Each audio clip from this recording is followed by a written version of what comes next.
Class जैसे हमने अपने लॉ ऑफ मैथ सेक्शन को फॉलो अप करते हुए अपना इक्विलिब्रियम कांस्टेंट निकाला।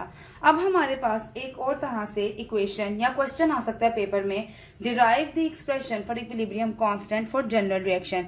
हमने पीछे जो भी इक्वेशन देखी है a प्लस बी और c प्लस डी के साथ, वो भी एक जनरल इक्वेशन है, ठीक है। उसके अंदर कोई स्पेसिफिक रिएक्टेंट, स्पेसिफिक प्रोडक्ट आपके पास मौजूद नहीं है। यहाँ पे भी हम लोग a प्लस बी और c प्लस डी के साथ एक जनरल इक्वेशन को फॉलो अप करते हुए ही मूव ऑन करेंगे। लेकिन यहाँ पे हमारे पास एडिशन क्या है, नंबर ऑफ मोल्स भी यहाँ पे साथ डिस्कस होंगे, because we have different cases, different reactant, number of reactant are vary from equation to equation, ठीक है। सो यहाँ पे एक चीज आपने देखनी है, applying law of math section on an equation which have number of moles which has coefficient 2। सबसे पहले हम लोग इसकी डेफिनेशन पे चलते हैं। इसकी डेफिनेशन बेटा यहाँ पे क्या है, for general equation the rate of chemical reaction is directly proportional to the product of its molar concentration of its reaction raise to the power equal to their number of moles in a balance chemical equation.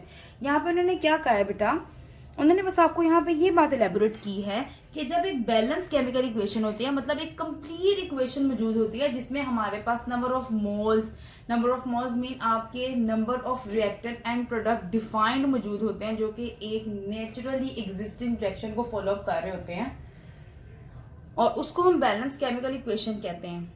उस case में क्या होता है बेटा, आपके पास जो आपके number of moles होते हैं वो कहाँ पे चले जाते हैं, वो पावर की फॉर्मेशन पे टॉप पे चले जाते हैं। इसको हम आगे एलेबोरेट करते हैं। अब देखते हैं स्टेप बाय स्टेप, इस चीज को भी फॉलो अप करते हैं। Above reaction consist of 2 reaction. आपको अच्छे से पता है आपके पास इस रिएक्शन के अंदर कितने रिएक्शंस आ रहे हैं, 2, फॉरवर्ड एंड रिवर्स रिएक्शन, ठीक है। This is forward and this is a reverse reaction. Now for forward reaction we have A and B which is equal to reactant। आपको अच्छे से पता है हमारे पास A और B क्या है, reactant हैं, और small a and small b represent the number of moles। क्या मैं बेटा आपको यहाँ पे एक्सप्लेन कर रही हूँ, A आपके पास क्या है, रिएक्टेंट, और ये स्मॉल a आपके पास इस रिएक्टेंट के मौजूद नंबर ऑफ मोल्स है, मतलब इसकी कितनी क्वांटिटी है। Same case with B and small b। Applying law of math section, अगर हम अपनी रिएक्टेंट साइड पे law of math section apply करते हैं तो सेम उसी तरीके से जैसे हम प्रीवियस करके आए हैं, R F which is equal to rate of forward reaction directly proportional to A and B. अब ए बी एक्टिव मैसेज तो थे हमारे पास, और हमारे पास जो नंबर ऑफ मोल्स थे वो हम कहाँ पे ले गए, इसके टॉप पे, इन फॉर्म ऑफ पावर, जैसे इसकी डेफिनेशन हमें एक्सप्लेन किया गया। सेम फॉर बी, उसकी पावर में चले जाएंगे। आगे स्टेप्स उसी तरह फॉलो अप होंगे। डायरेक्टली प्रोपोर्शनलिटी का साइन हटा के हम लोग वहां पे प्रोपोर्शनलिटी कांस्टेंट लगाएंगे। Same case with reverse reaction, this is rate of reverse reaction which is directly proportional to the active mass C and number of mole represent at the top in form of their powers. Same for D, changing of proportionality sign with proportionality constant. Now the next point is equilibrium. जब हमारे पास forward और reverse reaction क्या हो जाएगा, equal हो जाएगा, equilibrium आ जाएगा। The rate of reverse forward and reverse reaction becomes equal, R F is equal to R are.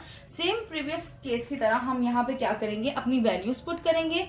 के F active mass of A and B, K R active mass of C and D with their coefficients, with their power, with their number of moles at their top.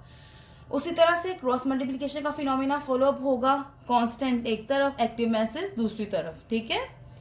Equation fulfil. उसी तरह आप equilibrium constant को replace करेंगे with K F over K R, और आपके पास general equation के लिए क्या डिजाइन हो जाएगी, के सी की value which is C active mass, D active mass, A active mass, B active mass, with all of these having their own number of moles at their top।